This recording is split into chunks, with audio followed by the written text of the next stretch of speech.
চলে এসেছি আরও একটা নতুন ভিডিও নিয়ে। তো আশা করি সকলে খুব ভালো আছো, আর আমরাও বেশ ভালোই আছি। তো সোনুর শোয়াটা কিন্তু দারুণ অদ্ভুত লাগছে, পুরো উল্টো দিক করে শুয়ে গেছে, মুখটা লুকিয়ে আর কি। আজকে আমার অনেক কাচাকুচি রয়েছে, কিন্তু ওয়েদারটাকে ঠিক বিশ্বাস করতে পারছি না। মানে এই কদিন তো ভালোই রোদ্দুর দিল, আজকে খুব একটা সুবিধার তো লাগছে না। তো যাই হোক, তবু মানে কাজগুলো করব যখন মনে করেছি তো করেই ফেলবো।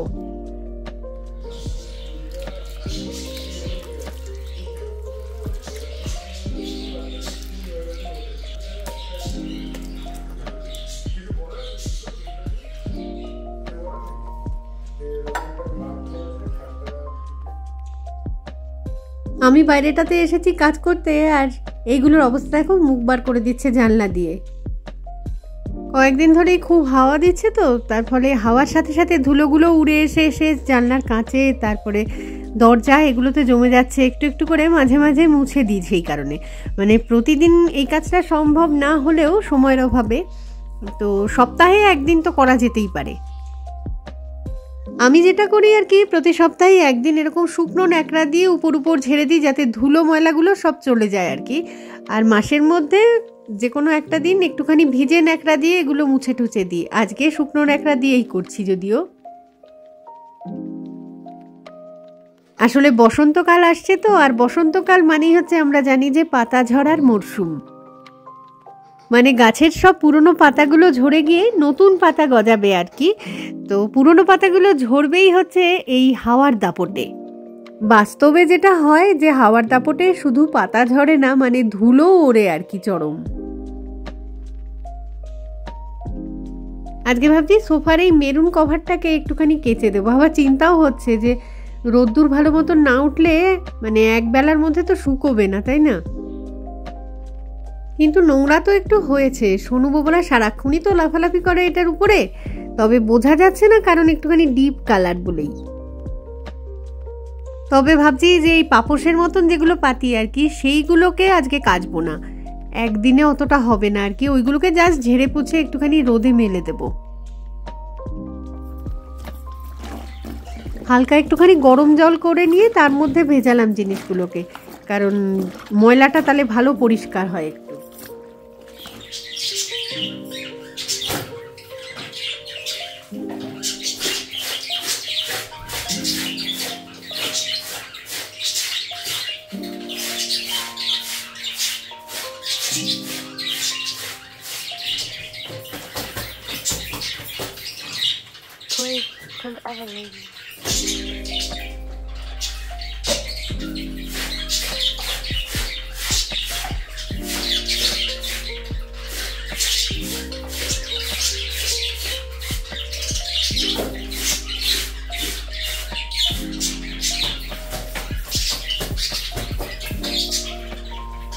বদ্রি পাখিগুলো সারাদিনই দানা খুঁটে খুঁটে খায় আর কিচিরমিচির করতে থাকে। আমার তো বেশ ভালোই লাগে সারাদিন এরকম আওয়াজ শুনতে।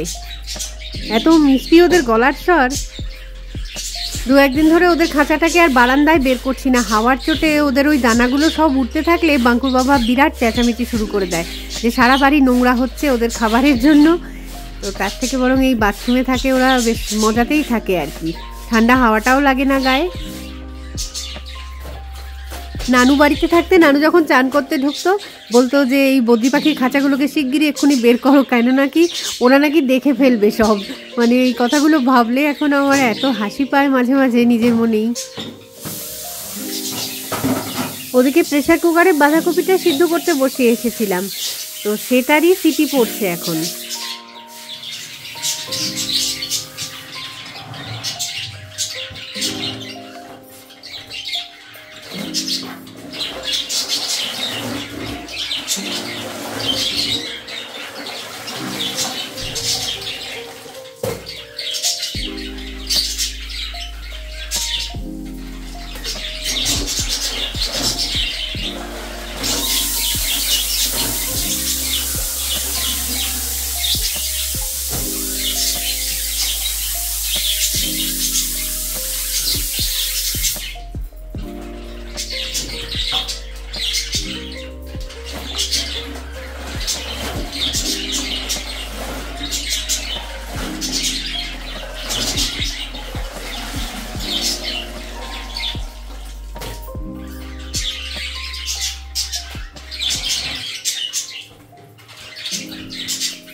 বাইরেটা একবার তাকিয়ে দেখে নিলাম যে রোদ্দুর কিন্তু খুব একটা নেই এই মুহূর্তে, তো হাওয়া দিচ্ছে, তবে হাওয়ার চোটে এগুলো মেললে তো শুকিয়ে যাবে। আর এই পাপোশের মতো যেগুলো পাতি সোফার উপরে, সেগুলো তো বললামই এগুলো আজকে কাচবো না, এগুলো না হয় অন্যদিন কাচবো।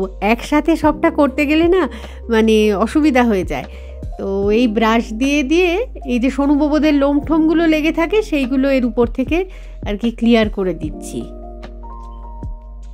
এক একটা সময় যখন ওদের সবার আর কি একসাথে ফার ওঠা শুরু হয়, সেই টাইমটা একটা হরিবেল হয়ে যায় আর কি। সারা মেঝে ময়ে সারাক্ষণ এই লোমগুলো রয়েছে, তারপরে সোফার এই কভারগুলোর মধ্যে আটকে থাকে, সে মানে ভীষণই মুশকিল হয় তখন আর কি সবটা ক্লিয়ার করতে। এই দেখো কতটা। বারান্দায় এসে জামা কাপড় মেলার তারে এগুলোকে সব মেলে দিলাম, তবে ক্লিপ লাগিয়ে তো অবশ্যই দিতে হবে, কারণ যা হাওয়া দিচ্ছে নয়তো উড়ে উড়ে কোথায় গিয়ে পড়বে তার ঠিক নেই। এগুলোকে ভিতরের তারে মেললাম, আর এই মেরুন যে কভারগুলো ওইগুলোকে মেলেছি বাইরের দিকের তারে আর কি। জল ঝরবে তো, নয়তো ভিতর দিক করে মেললে কি হয় বারান্দার মধ্যেই জলটা পড়বে, ওই জন্য এগুলোকে বাইরের দিকে মেললাম যাতে জলটাও বাইরের দিকেই পড়ে। রোদের একদমই তেজ নেই, মানে পরন্ত বিকেলে সূর্যের আলোটা যেরকম হয় ঠিক সেরকমই লাগছে। যাই এবার আমি ঘরে ঢুকি।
সেই সকাল থেকে কতবার যে চেষ্টা করছি বোতলগুলোতে জল ভরার, কিন্তু এই অ্যাকোয়াগার্ডটার কি হয়েছে কে জানে, কয়েকদিন ধরেই বেশ মানে ডিস্টার্ব করছে আর কি। চর থাপ্পড় না খাওয়া অবধি কাজ করতেই চাইছে না যেন মনে হচ্ছে। ফ্রিজটাকে আজকে ভাবছি একটু পরিষ্কার করব, ভিতরটাও করব, তার আগে বাইরেটাতে পরিষ্কার করতে গেলে এই ম্যাগনেটগুলোকে তো খুলে রাখতে হবে। আর ম্যাগনেটগুলো একটানা থেকে থেকে কীরকম একটা চৌকো চৌকো দাগ যেন হয়ে গেছে উপরটাতে, জাস্ট মুছলেই চলে যাবে। আলসেমি করে সেটুকুনিও করা হচ্ছিল না আর কি, তো আজকে ভাবছি করেই ফেলি কাজটা। খুলতে গিয়ে যেটা মেঝেতে পড়ে যাবে সেটা মুখে করে নিয়ে দৌড় মারার লোকজন এই যে পাশেই বসে আছে।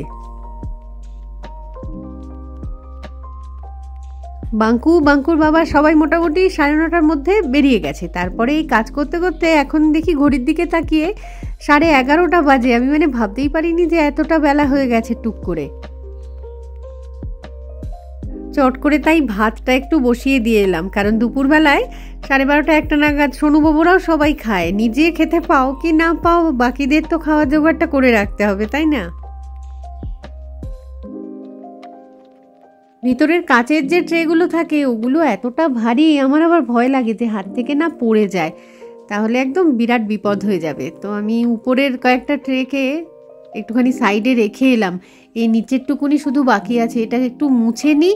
তবে মুছে মনে হচ্ছে এটা যাবে না, এটাকে ধুয়ে নিলেই বেটার হবে আর কি।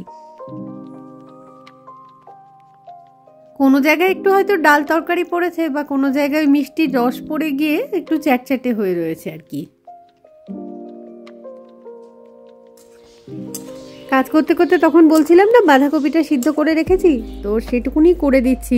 মানে সিদ্ধ হওয়ার পরে একদম পরিমাণে কম হয়ে গেছে। যাই হোক, এক বেলা অন্তত ঠিকঠাক চলে গেলেই হলো আর কি।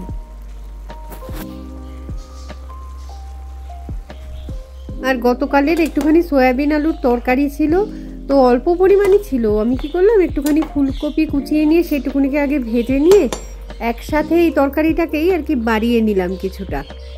এটাও তাহলে রাতের বেলা আর কি রুটি দিয়ে খেয়ে নেওয়া যাবে। স্নান খাওয়া দাওয়া সব কমপ্লিট হয়ে গেছে। তো এখন ভাবলাম যে সকালবেলায় দেখেছিলাম একটা গাছে মানে একটুখানি পোকা ধরেছে, মিলিবাগ আর কি উৎপাত করেছে, তো সেইটাকে ঠিক করতে নিয়ে এলাম।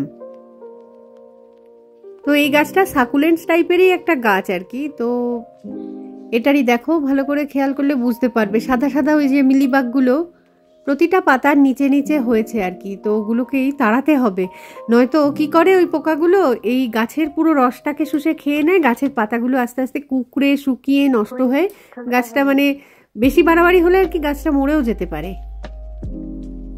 এদের রিপ্রোডাকশন সিস্টেমটা কিন্তু খুব সুন্দর। দেখো কোথা থেকে মানে আবার একটা নতুন গাছ কিন্তু বেরোচ্ছে, বেশ 3-4টে গাছ এইভাবেই হবে আর কি এরকম জায়গা থেকে। তো এটাকে মানে এইভাবে ছেড়ে দেওয়া যেতে পারে না, সেই জন্যই ঠিক করতে নিয়ে চলে এলাম। ওদিকে প্রেসার কুকারে সোনুবাবুদের জন্য মাংস সিদ্ধ করতে বসিয়েছি। আর এখানটা একটুখানি হালকা গরম জল নিয়েছি, যার মধ্যে একটুখানি হলুদ দিয়ে দিয়েছি। তো এবার তুলি দিয়ে দিয়ে আস্তে আস্তে ওই গাছের যে জায়গাগুলোতে পোকা হয়েছে সেই জায়গাগুলোকে ক্লিয়ার করব আমি। শখ করে গাছ রাখা নয় তো, মানে কত দিকে যে খেয়াল রাখতে হয়। অনেকে বলে যে সাবান জলও যদি স্প্রে করা যায় তাহলে নাকি মিলিবাগগুলো সব মরে যায়। আমি যদিও সাবান জল কোনোদিন স্প্রে করিনি, আমি জেনারেলি কোনো ঝামেলা হলেই আর কি হলুদটা অ্যাপ্লাই করি, কারণ অ্যান্টিসেপটিক গুণ তো একটা আছে হলুদের, সেই জন্যই। তো যাই হোক, আমি আমার কাজ করতে থাকি। আর এই ভিডিওটাকেও তাহলে এখানেই রাখছি। খুব তাড়াতাড়ি ফিরে আসবো আবার একটা নতুন ভিডিও নিয়ে। তো ততক্ষণের জন্য টাটা। আর সঙ্গে থাকার জন্য সকলকে জানাই অসংখ্য ধন্যবাদ।